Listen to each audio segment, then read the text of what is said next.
Hey, welcome to episode 2 of Late ASF Game Reviews. And today I'm doing Kirby and the Forgotten Land on the Switch. And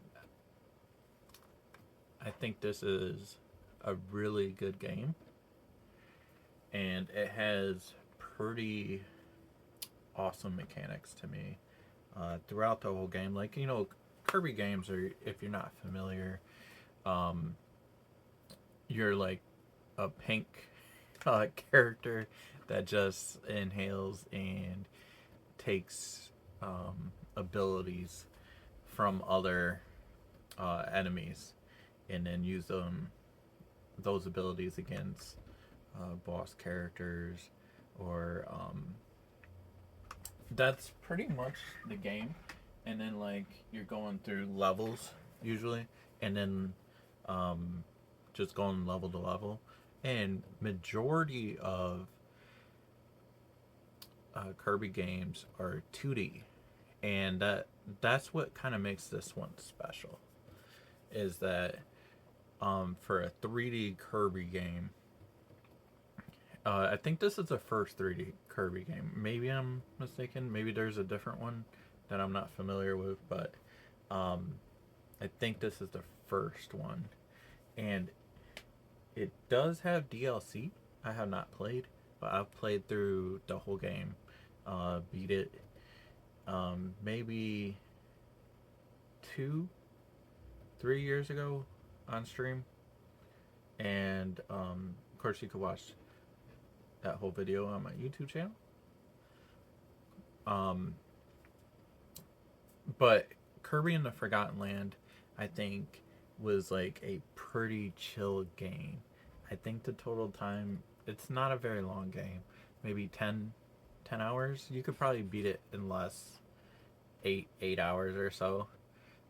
If you did all the content, there is like you finish the game, and then there's a lot more content after you finish the game. As far as like, I think some harder levels, um, or just some more levels. Because let's be honest, like the Kirby game, or most of the Kirby games, are pretty easy.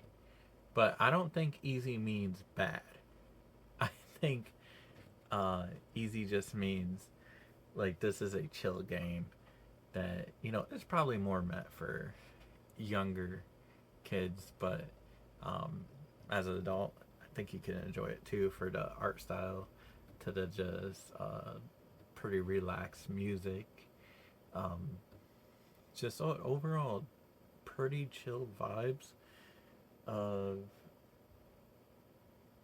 I don't know, just like you're just gaining more abilities over throughout the like throughout the courses, and then like more fun stuff that, and especially in this game, you get stuff that like you suck up an item and you turn into whatever, and it's completely different and more unique than I think most of the other Kirby games. A lot of them are just like power ups. This one you can do like certain things. I think some are like there's a car. I remember there's a bunch of different little things you could turn into, and I just think that's it's like pretty cool. Um, I really enjoy a lot of the Nintendo games that they might be easy, but like all the vibes are right. Like the music is there, the graphics are real. I don't know, like kind of cartoonish, but like they're done where it's it's like pretty decently done. I don't know. It's just something about certain Nintendo games that are really chill like that. And I think like I played mostly using a Switch Pro controller, which I do with most Switch games. I'm not a huge fan of Joy Cons, so throughout this game, like playing it on stream too is maybe a different experience than say if you playing on Switch Lite or you're playing in a handheld mode. Which I, and then there is a Switch 2 version of of this game. I haven't messed with it on Switch 2. I don't know if it costs money. It probably does. Like most upgrades are. There is quite a few Switch games I think on Switch 2 that like upgrade the graphics and stuff. I'm not sure if that's one of the games or you need to pay for it or what you got to do for that. But maybe I should check that out. As the game, I'm consider doing the DLC and then I didn't do the harder levels. Maybe do that at some point. And just overall, the satisfaction of going from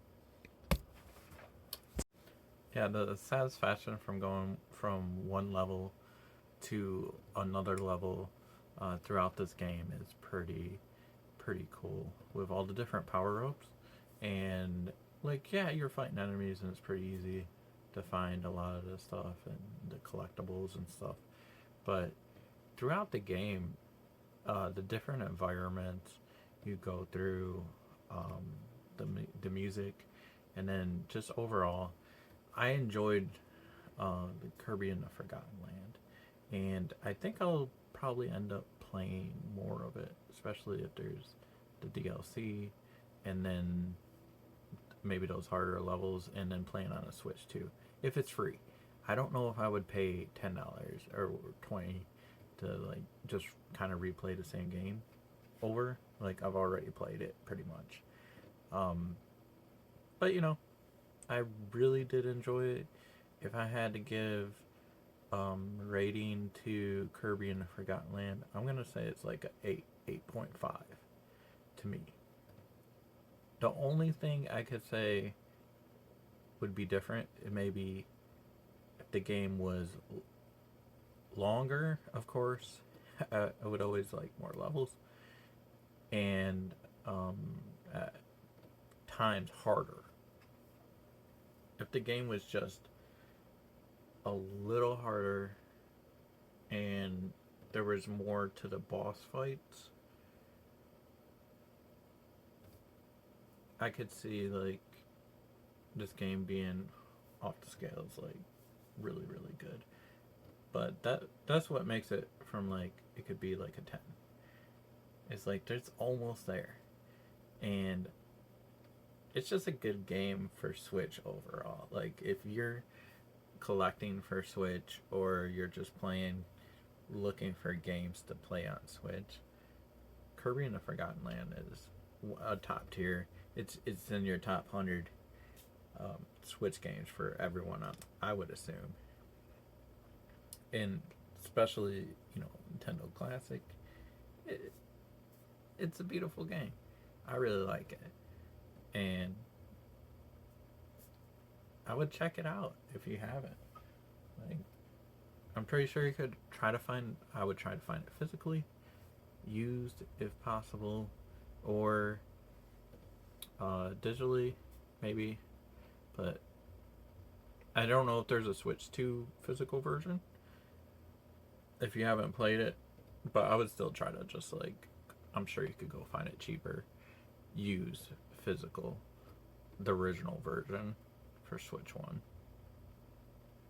Anyways, I just wanted to get another episode out and talk about a good game. It's really not a super long game, and so there's not a whole lot to talk about, but I really enjoyed the graphics on this one. The OST on Forgotten is wonderful, and then it controls really well. This game would be really good for anyone that really enjoys like platforming and then like kind of like a venture style game. Even though you're kind of going from spot level to level and it's different regions style gaming like that, but I think it's done really well.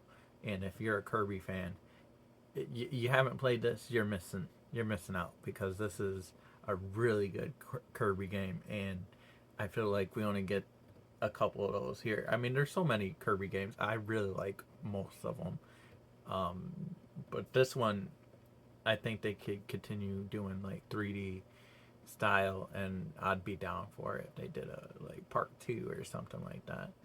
So I really enjoyed the Kirby games. It's a great character.